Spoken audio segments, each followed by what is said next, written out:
On behalf of the One World, One Heart, I'd like to share my thoughts on something that I believe is quite common in humanity today, and that is the what-if disease. It's highly contagious, reaching pandemic proportions around the world. I suspect we are all born with a predisposition for this condition, which is only reinforced by the majority of people around us who have already succumbed to the what-if disease. Do you even notice you too suffer from this disease? It is easier to notice others who are deep into the symptoms. What if this? What if that? What if? What if? People are living their lives before they have happened. The what-if disease is a projection of various possibilities into the future, which in turn often gives rise to anxieties around those possibilities. For most, the what-ifs are of a negative nature, picturing worst-case scenarios. Rarely are they positive and uplifting. There are, of course, the optimists among us, but the nature of the world as it is today, more often than not, takes care of them before they get too carried away. Why do we do this? Project such negative possibilities into our future? How do we catch this insidious disease? Why is it not recognized as a disease? I suspect, on reflection, that it is so widespread it is no longer recognized as a disease. So commonplace that those who do not display its symptoms are considered strange, eccentric, different. To me, because of the many years I have spent developing my practice of clearing, the what-if disease is a product of our inability to live in the moment. For whatever reason, likely insecurity, we try to imagine various scenarios in order to be better equipped to deal with them when they arrive. There are obvious faults with this way of thinking. One is that we live in a time that has not yet arrived, missing out on what the present is offering, and two, maybe more importantly, we create a future based on a past. Any projections or results of the what-if disease must arise from our own experiences.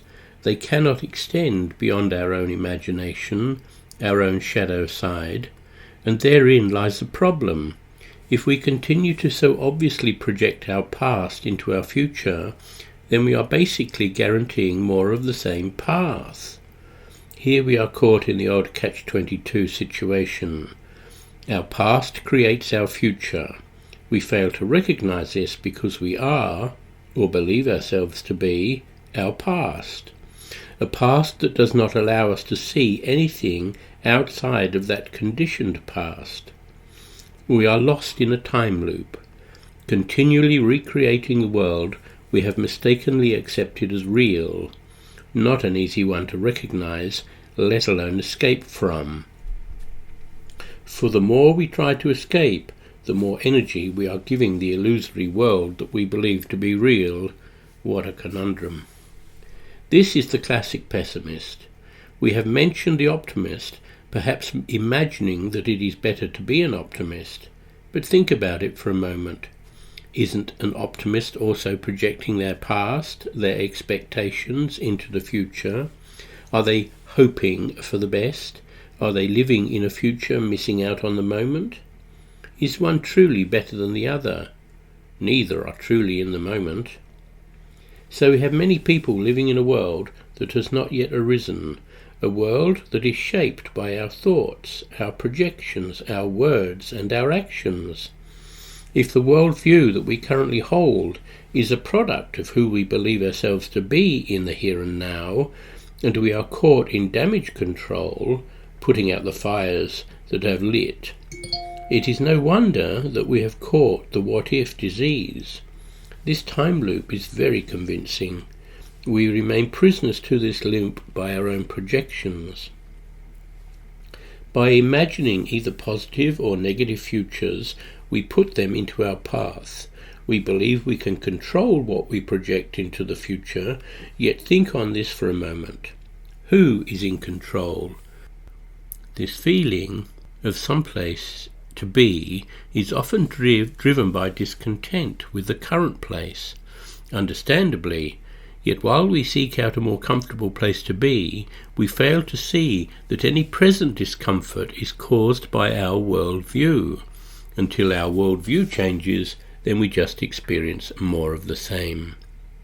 It seems, for someone caught in that loop, counterproductive to accept that which arises.